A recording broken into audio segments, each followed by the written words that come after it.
Bien chers enfants de Notre-Dame-des-Neiges, pour cette année sainte, nous vous avons déjà parlé de 3 basiliques majeures de Rome. Est-ce que vous vous souvenez lesquelles? Alors, il y a d'abord Saint-Pierre de Rome, et puis ensuite on a vu aussi Sainte-Marie majeure, donc une basilique dédiée à Notre-Dame-des-Neiges. Et puis on a vu aussi la basilique Saint-Jean du Latran, qui est la cathédrale du pape. Et puis aujourd'hui, nous allons voir la 4e basilique majeure de Rome, qui est, peut-être que vous la connaissez, Saint-Paul hors les murs. Peut-être certains d'entre vous y sont même déjà allés, mais aujourd'hui, nous allons faire comme si nous y allions. Alors, c'est parti. Donc, premièrement, il faut se rendre à Rome. Peut-être qu'il n'est pas inutile de montrer où se situe Rome, même si vous le savez sûrement. Mais bien sûr, c'est en Italie. Alors, regardez. Là, on voit la carte d'Italie. Vous voyez, la France, elle est ici. Et puis, Rome se trouve ici. Voilà. Alors, on va à Rome. Et nous voici arrivés à Rome. Alors maintenant, regardez. Voici un plan de Rome. Alors, je vais vous montrer où sont les 3 autres basiliques dont on a parlé. Comme ça vous permet de voir un peu où ça se situe. Et puis après, on verra où c'est la basilique Saint-Paul. Alors, donc la basilique Saint-Pierre de Rome, regardez, c'est ici. On voit bien grâce à l'image en plus. Après, la basilique Sainte-Marie majeure, elle est juste là. Saint-Jean du Latran, juste ici. Et puis nous allons aller au sud de Rome, à la basilique Saint-Paul, hors les murs. Alors pourquoi est-ce qu'on l'appelle Saint-Paul hors les murs? Eh bien parce que cette basilique a été construite au début en dehors de la ville de Rome, c'est-à-dire derrière les murs, derrière les murailles. Voilà, c'est pour ça. Et pourquoi? Alors, la basilique Saint-Paul a été construite sur le tombeau de Saint-Paul. Et Saint-Paul, il a été martyrisé en dehors de la ville de Rome. Pourquoi cela? Eh bien parce que Saint-Paul, c'était un citoyen romain, et donc il ne pouvait pas être crucifié, pour cette raison, par les Romains, et il a été décapité en dehors de la ville de Rome. Et le lieu où il a été décapité s'appelle Saint-Paul-Trois-Fontaines. Pourquoi ce nom-là? Eh bien parce que quand on a décapité Saint-Paul, sa tête a rebondi 3 fois sur le sol et à chaque fois ça a fait surgir une fontaine. Donc c'est pour cela. Et donc dès le début, il y a un modeste tombeau qui a été construit d'abord sur le lieu du martyre de Saint-Paul. Et puis après l'édit de Milan, en 313, qui a été signé par l'empereur Constantin, donc cet édit accordait aux chrétiens la liberté de culte. Donc après cet édit, les chrétiens ont construit une basilique, non loin du lieu du martyre de Saint-Paul. Et malheureusement, bon quand même cette basilique elle a duré pendant plusieurs siècles, mais malheureusement en 1823 il y a eu un incendie qui a brûlé la basilique. Et alors elle a été reconstruite heureusement et elle a été consacrée par le pape Pie IX en 1854. Alors, nous sommes maintenant arrivés devant la basilique. Alors on va pouvoir voir un peu comment c'est. Le devant, donc la façade de la basilique. Voilà. Alors, donc là, c'est ce qu'on appelle l'atrium. Vous voyez, au centre, eh bien, il y a une statue de Saint Paul.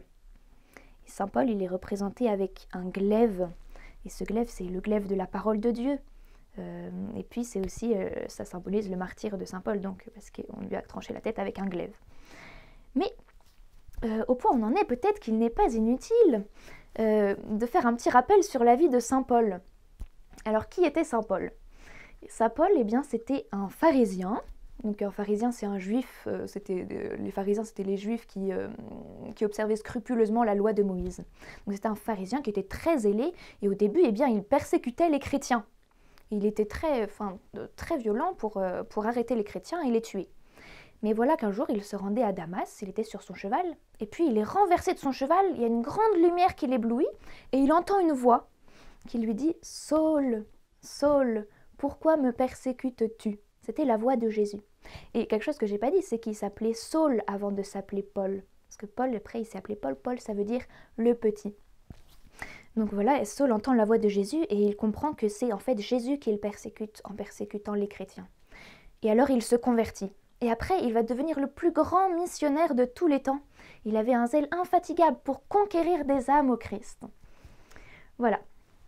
Alors, revenons devant Saint-Paul hors les murs. Donc, on a vu la statue de Saint-Paul. Et après, je ne sais pas si vous voyez, mais au fond, à droite de l'atrium, il y a une autre statue.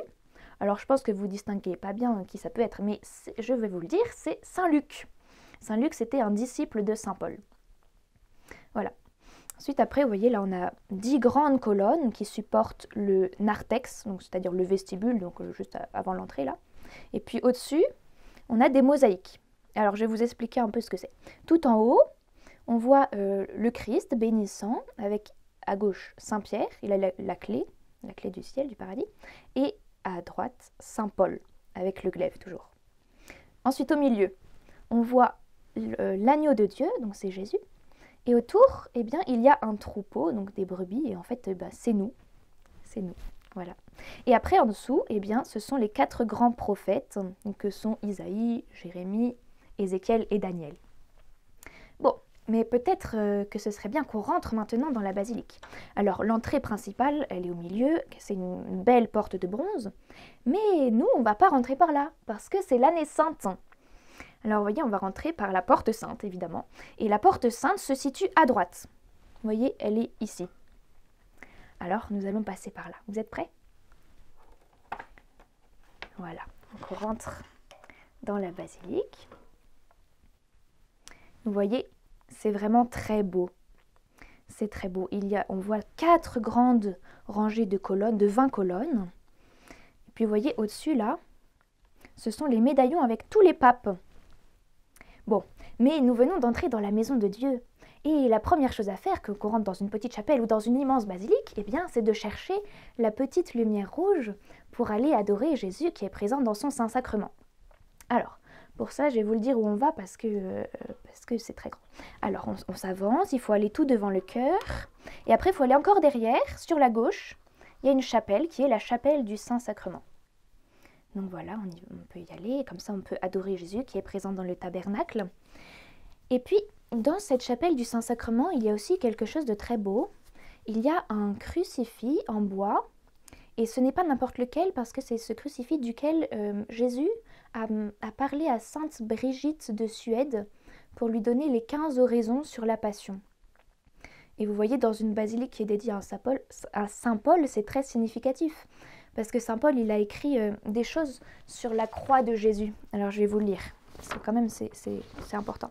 Alors, Saint Paul, il a écrit, par exemple, « Je n'ai rien voulu savoir parmi vous, sinon Jésus-Christ et Jésus-Christ crucifié. » Ou encore, « Que jamais je ne me glorifie, sinon de la croix de notre Seigneur Jésus-Christ. » Voilà. Alors, retournons à présent devant le chœur. Donc le chœur, c'est là. Et là, il y a ce qu'on appelle la confession.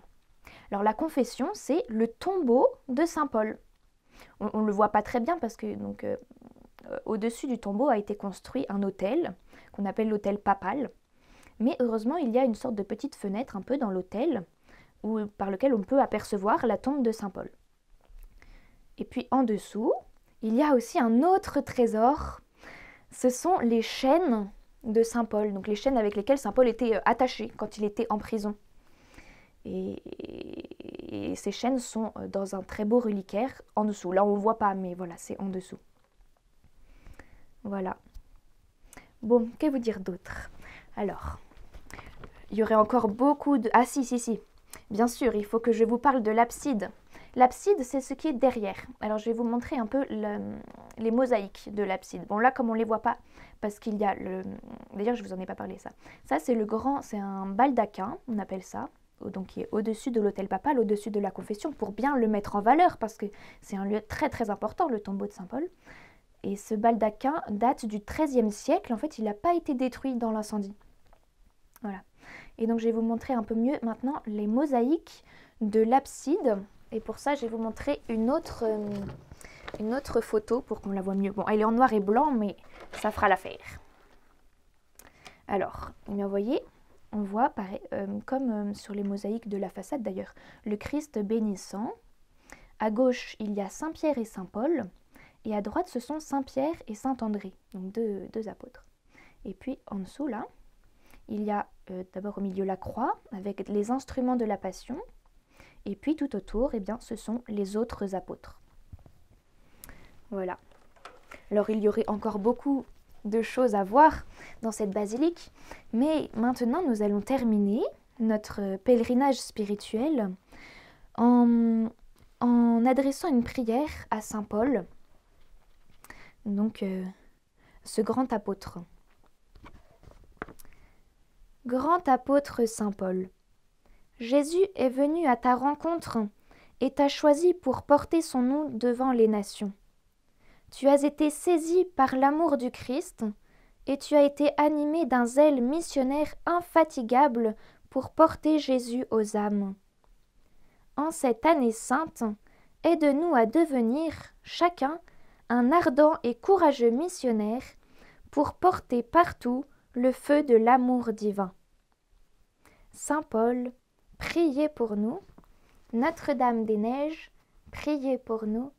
Cœur sacré de Jésus, j'ai confiance en vous.